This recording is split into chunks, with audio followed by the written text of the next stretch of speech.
Bienvenue dans la saison 7 d'Aiguillage et merci d'être au rendez-vous. C'est l'un des sujets qui vous a le plus passionné la saison dernière et qui devrait nous tenir en haleine au moins durant la première moitié de cette nouvelle saison.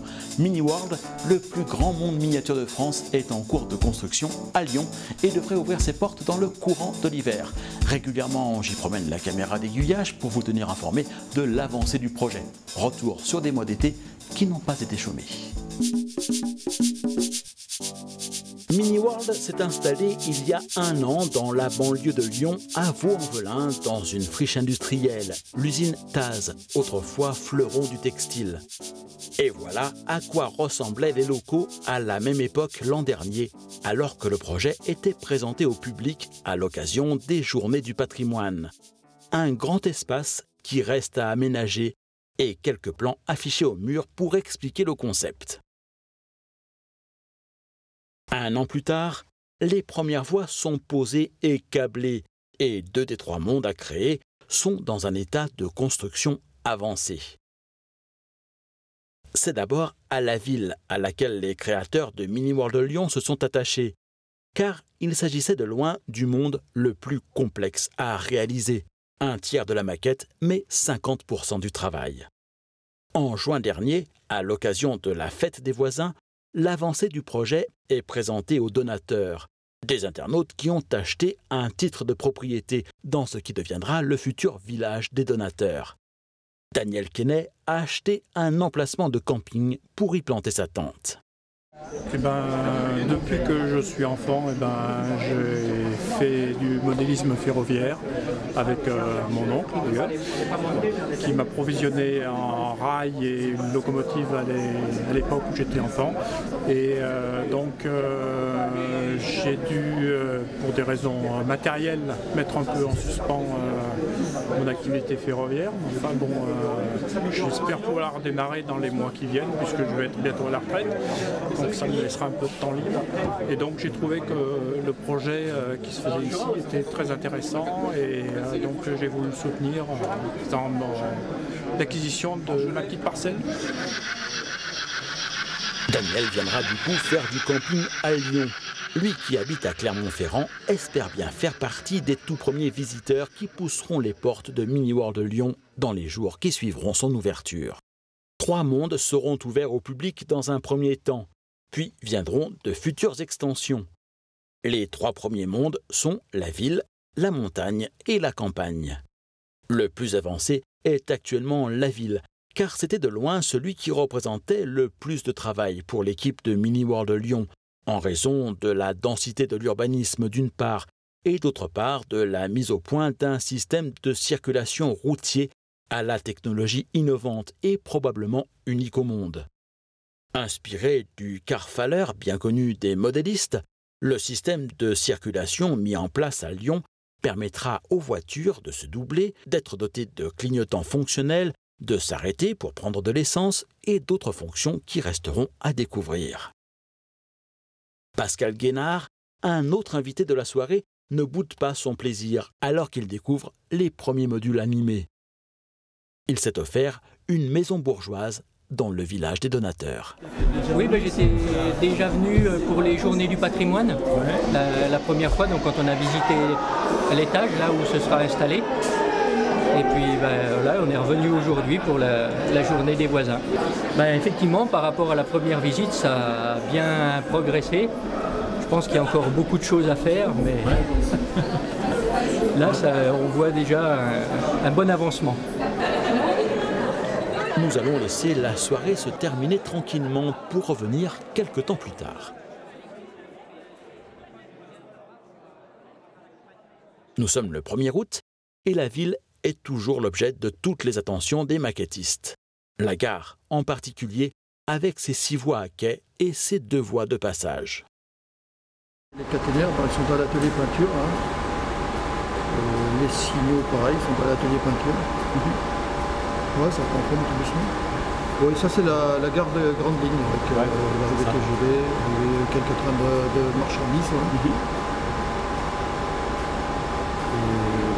Maintenant, il ne reste plus qu'à mettre des scènes de personnages sur les quais, mettre la signalisation, signalisation de quai. Et puis les panneau indicateur de départ avec lumineux. Un studio de cinéma où l'on pourra assister au tournage de films célèbres sera également construit dans la ville. Le bâtiment est inspiré des Halles de Grenoble qui seront complètement détournées de leur vraie vocation. Si quelques maquettes ont été achetées dans le commerce, la plupart des constructions de Mini World Lyon seront des créations intégrales. Nous allons assister à la naissance du studio de cinéma.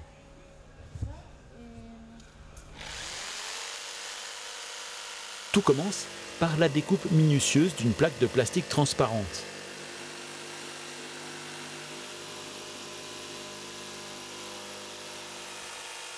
Émilie et Laurie sont aux commandes. Le plus gros du travail a déjà été fait en amont. À partir d'une photo du bâtiment, des plans ont été dessinés sur ordinateur. Et celui-ci va maintenant prendre le contrôle d'une machine de gravure et découpe laser qui va exécuter le travail.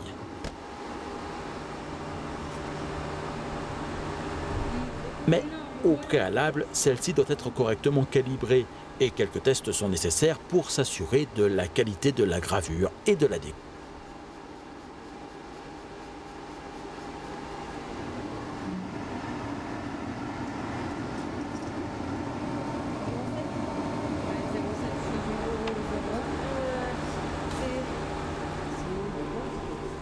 Le plan de la maquette est ensuite chargé et envoyé à la machine.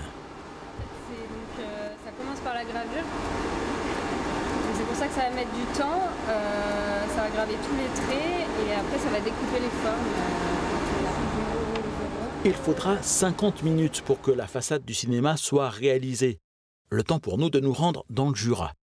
C'est la seule partie de la maquette qui est inspirée d'une région réelle et qui sera soigneusement évoquée. Richard Richarté, le créateur de Mini World Lyon, y a quelques attaches familiales. Il aura fallu planter pas moins de 1500 arbres pour obtenir une forêt réaliste sur les bords du lac de Vouglan. Là aussi, une flopée de scénettes se livreront aux yeux des visiteurs les plus curieux. Il faudra en chercher certaines un peu cachées par la végétation. Ici, le réalisme aura été poussé jusqu'à reproduire le village qui a été englouti lors de la construction du barrage. Et un trou dans le soubassement de la maquette permettra aux visiteurs de faire un peu de plongée sous-marine. Moins d'une heure plus tard, verdict. La gravure et la découpe ont été réalisées. Il reste à détacher la façade du reste de la plaque, sans rien casser bien sûr. C'est normal ça, plus tu t'éloignes de la zone, moins ça découpe bien. Bon, ça va bien, ça va passer.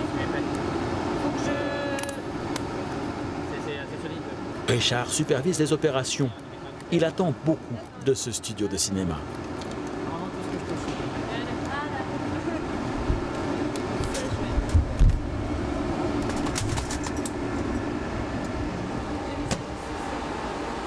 C'était 0,6 pour la découpe. Non, c'était 0,7 du coup. Ça c'est la hauteur de notre halle, c'est ça? Oui. Allez quand même un peu, ça donne. Ah oui, c'est bien. C'est pas chaud le truc là. Et comme il reste un peu de matière après la découpe, Laurie en profite pour créer de nouveaux minuscules poissons qui rejoindront l'aquarium qu'elle est en train de confectionner pour un appartement de la ville.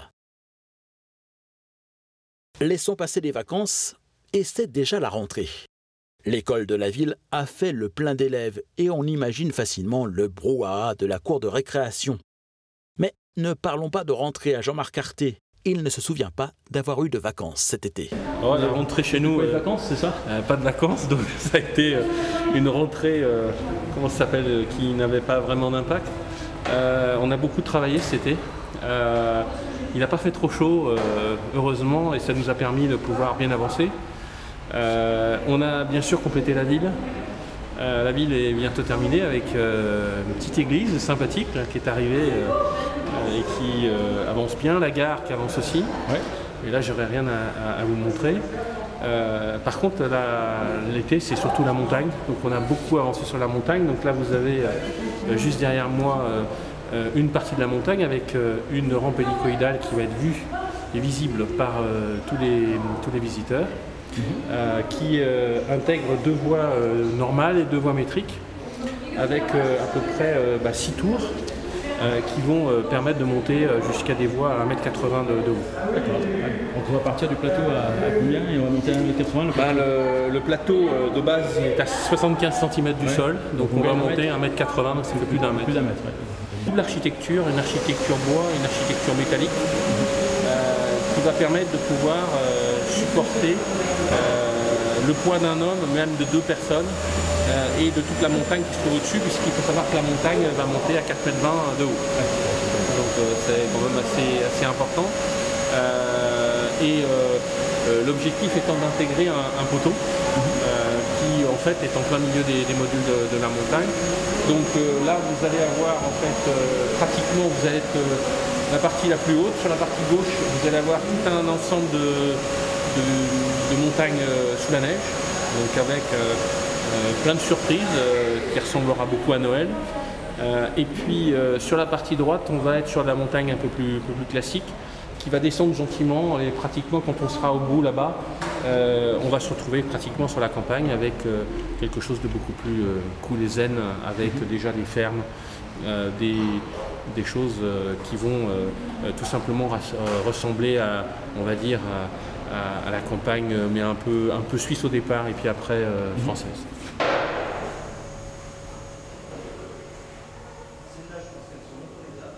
Prochaine grande étape de la construction, la création de la montagne. Elle se fera à partir d'une technique originale qui consiste à pulvériser une mousse sur l'ossature de bois afin de réduire le poids de l'ensemble. Il ne faut pas oublier que la maquette est amenée à être installée au 2e étage du bâtiment, alors que les ateliers de construction sont quant à eux situés au 1er étage de l'usine Taz. La semaine prochaine dans Aiguillage, je vous entraînerai dans une balade qui nous conduira des Landes à l'estuaire de la Gironde, à la découverte de 3 trains touristiques qui roulent les pieds dans le sable. Pour connaître le programme des épisodes à venir et recevoir chaque semaine les nouveaux reportages publiés sur le site, inscrivez-vous à la newsletter d'Aiguillage sur www.aiguillage.eu. Et pour les nouveaux venus, Aiguillage, c'est chaque semaine un reportage consacré aux loisirs ou au tourisme ferroviaire. Du modélisme les 3 ou 4 premières semaines du mois et un sujet train touristique ou patrimoine ferroviaire la dernière semaine. En attendant le prochain numéro, voici quelques suggestions de reportages à voir ou à revoir.